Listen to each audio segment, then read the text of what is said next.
বনে চলছিল গ্রীষ্মকাল। প্রচন্ড গরমে বনে খরা দেখা দেয়। পাখিরা গরমের তাড়নায় অতিষ্ঠ হয়ে যায়। এদিকে এই দেখো টিয়ে, আমি তোমার জন্য আইসক্রিম নিয়ে এসেছি। এই গরমে আইসক্রিম খেলে তোমার টেস্টটা মিটে যাবে। এ কি, আইসক্রিম তো গলে গেছে, এখন আমি খাবো কি করে? আমার কাছে দাও, আমি দেখিয়ে দিচ্ছি কি করে আইসক্রিম খাবে। এই বলে তোতা মিষ্টিটির জন্য নিয়ে আসা আইসক্রিমটা নিজেই গপ গপ করে খেয়ে নেয়। এ কি, আমার জন্য নিয়ে আসা আইসক্রিমটা তুমি নিজেই কিনা খেয়ে নিলে?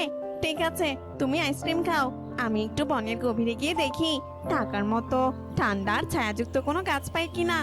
এত গরমে এই গাছে আর থাকতেই পারছি না। ওফ বাবা, বড্ড গরম পড়েছে। এই বলে মিষ্টিটি বনের গভীরে যায় ছায়াযুক্ত গাছ খুঁজতে। অন্যদিকে মা, আমাকে একটু পানি দাও মা, আমার যে খুব তেষ্টা পেয়েছে, আমি যে আর সহ্যই করতে পারছি না। উফ, গলাটা একেবারে শুকিয়ে আসছে। এই নে মা, খেয়ে নে। না, গাছের ডালে বাসা করে আর থাকাই যাচ্ছে না। এই গরমে আমার মেয়েটা যে হাঁসফাঁস করছে, ওকে নিয়ে আমি বনের গভীরে চলে যাব, যেখানে অনেক বড় বড় ছায়াযুক্ত গাছ আছে। এতটা গরম লাগবে না তখন। মা টুই টুই, চল, আমরা আজ থেকে বনের গভীরেই থাকবো। চল রে মা। এরপর টুনি তার মেয়েকে নিয়ে বনের গভীরে আসে আর দেখে সেখানে আগে থেকেই বনের পাখিরা নিজেদের জন্য ঘর তৈরি করেছে। টুনি নিজের থাকার জন্য ছায়াযুক্ত গাছ খুঁজতেই সেখানে ঈগল চলে আসে। কিরে টুনি, তুই আমার এলাকায় কি করছিস বলতো? আমি তো কিছুতেই তোর মতো গরিব পাখিকে এখানে থাকতে দেব না। ভালোই ভালোই এখান থেকে কেটে পড় বলছি, গরিব পাখিরা এখানে থাকতে পারবে না। না না ইগল দাদা, ওকে তাড়িয়ে দিও না।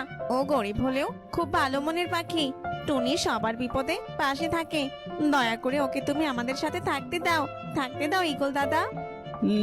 ঠিক আছে টিয়ে, তুই যখন এত করে বলছিস তাহলে আমি ওকে এখানে থাকতে দিচ্ছি। ভেবেছিলাম বনের গভীরে এসে একটু শান্তিতে থাকতে পারবো, কিন্তু এখন তো দেখছি এই দুষ্টু ইগলের জন্য কোথাও গিয়ে শান্তি নেই। যাই হোক, একটু স্বস্তি পাবো। এরপর টুনি মিষ্টিটির সহ বনের বেশ কিছু পাখিকে সাথে করে নিয়ে তরমুজ খেতে চলে আসে। আরে বাহ, এখানে তো দেখছি কি সুন্দর আর বড় বড় তরমুজ আছে। আমি শুনেছি গরমে তরমুজ খেলে নাকি শরীর হাইবারনেট থাকে। আরে সুন্দরী দিদি, ওটা হাইবারনেট না, হাইড্রেটেড হাইড্রেটেড। হ্যাঁ হ্যাঁ, ওটাই ওটাই। চলো চলো, আমরা নিজেদের জন্য তরমুজ নিয়ে নেই। এরপর পাখিরা সবাই নিজেদের জন্য একটা করে তরমুজ নেয়। এই তরমুজগুলো তো দেখছি অনেক বড়, আমরা শুধু একটা করে তরমুজই নিতে পারবো। চিন্তা করিস না টুনি, আজ একটা করে তরমুজই নিয়ে যাই, কাল না হয় আবার এখানে আসবো। হ্যাঁ সুন্দরী, তুই একদম ঠিক কথাই বলেছিস। এত লোভ করা আবার ভালো নয়, একটা করেই বরং নিয়ে যাই। তাছাড়া আমরা যা ছোট ছোট পাখি, এত বড় তরমুজ কি আর একসাথে দুটো নিতে পারবো বলতো?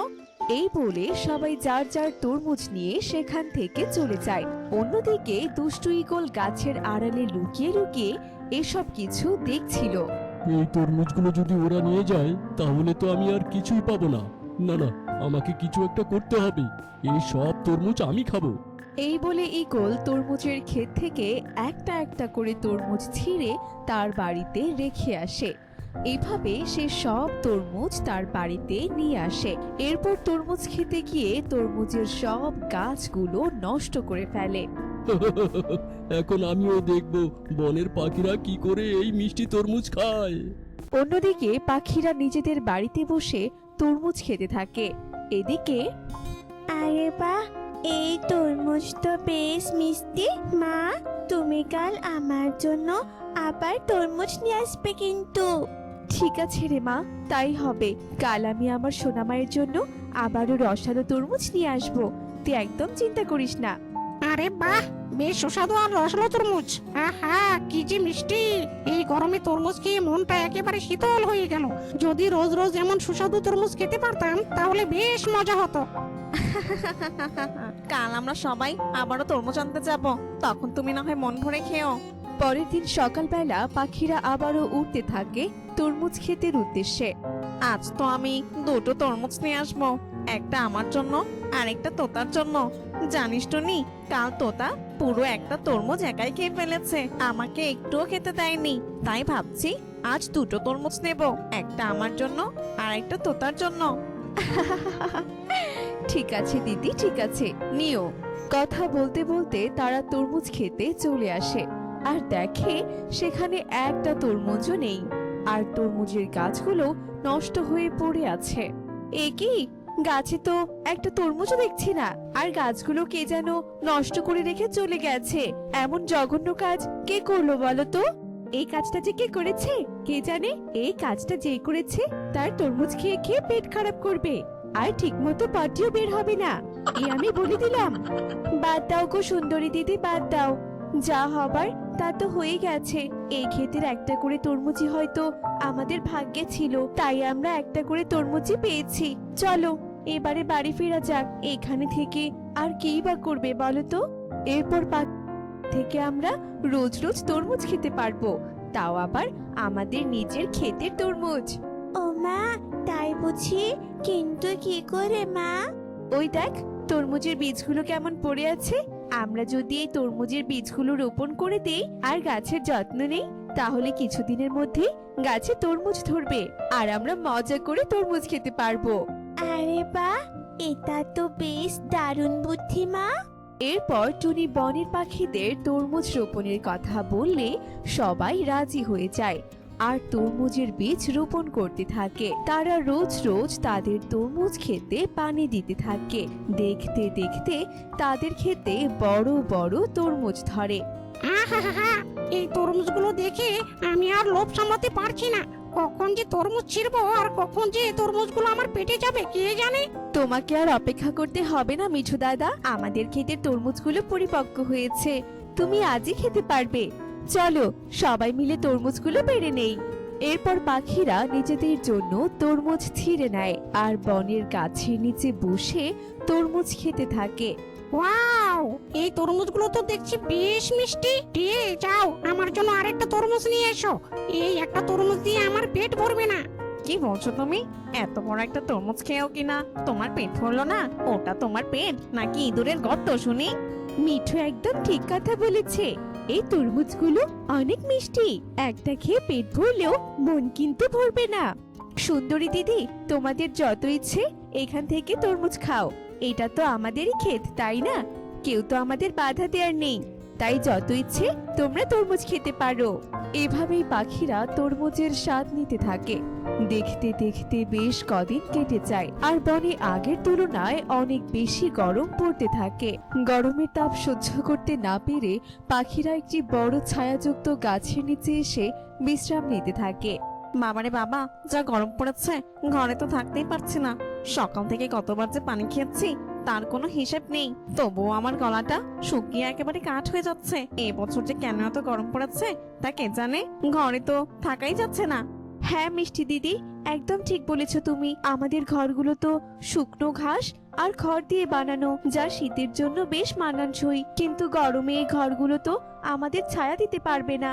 হ্যাঁ, এই ঘরগুলোতে দুপুরের দিকে থাকাই যায় না। আমি তো দুপুরে ছায়াযুক্ত গাছের নিচে এসে বসে থাকি। বাবারে বাবা, দুপুরের গরমটা গায়ে যা লাগে না। প্রতি বছর তো আমরা খড়কুটো আর ঘাস দিয়ে ঘর তৈরি করি, এবার আমাদের অন্য কিছু চেষ্টা করতে হবে আর এমন ঘর বানাতে হবে যাতে আমরা গরম থেকে মুক্তি পাই। তোমরা যে কি বলছো আমি তো এসবের কিছুই বুঝতে পারছি না। আমার শুধু একটু ভালো খাওয়া দাওয়া হলেই হলো। ওফ, তোমার শুধু খাওয়া আর খাওয়া। তুমি এবার চুপ করো। টুনি, তুই কিছু একটা ভাব।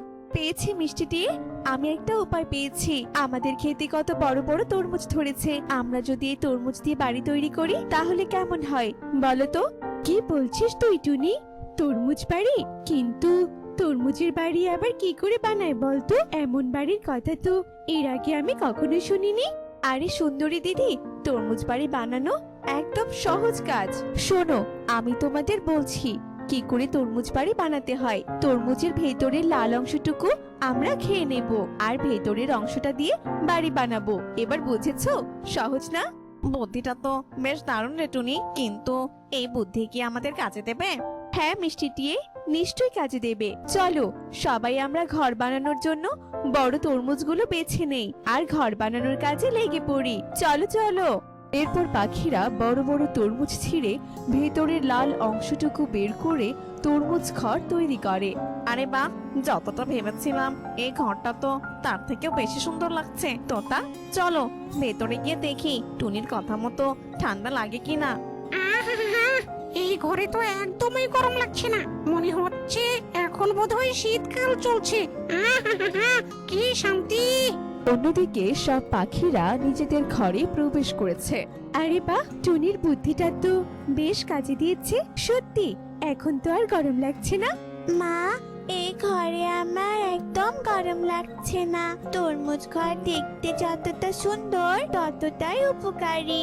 সত্যি তরমুজ বাড়ি দেখতে যতটা সুন্দর ততটাই উপকারী। খুব সুন্দর একটা বাড়ি। এভাবেই পাখিরা তরমুজ ঘর বানিয়ে গরমে স্বস্তির নিঃশ্বাস নিচ্ছিল। ওদিকে দুষ্টু ঈগল তার জমাকৃত তরমুজগুলো এক এক করে ফাটিয়ে দেখতে থাকে। এ কি, এই তরমুজগুলো তো নষ্ট হয়ে গেছে। কি দুর্গন্ধ বের হচ্ছে, ছি ছি ছি ছি ছি ছি। বাকিগুলো দেখি তো। এরপর ঈগল বাকি তরমুজগুলো ফাটিয়ে দেখে সেগুলো নষ্ট হয়ে গেছে আর সে তরমুজ থেকে পচা দুর্গন্ধ বের হচ্ছে। কি দুর্গন্ধ আসছে রে বাবা। ধুর বাবা, কেন যে এতগুলো তরমুজ এনে জমা করে রেখেছিলাম কে জানে। এই দুর্গন্ধ যে আর সহ্য করতে পারছি না, এখানে আর এক মুহূর্তও না। এই বলে ঈগল সে বন ছেড়ে অন্য বনে চলে যায় আর এদিকে পাখিরা তাদের তরমুজ বাড়িতে সুখে শান্তিতে বসবাস করতে থাকে। তো বন্ধুরা, দেখি তো একসাথে সবাই পরিশ্রম করলে কেমন সব বিপদকে রুখে দেওয়া যায়। তাই তো জ্ঞানীরা বলে 10 মিলে করি কাজ, হারি জিতি নাহি লাজ। তো বন্ধুরা, আমাদের আজকের এই গল্পটি তোমাদের কাছে কেমন লেগেছে? ভালো লেগে থাকলে অবশ্যই একটি লাইক করে দেবে এবং তোমরা কে কোথা থেকে আমাদের গল্পটি দেখছো তা অবশ্যই কমেন্টস করে জানিয়ে দিবে।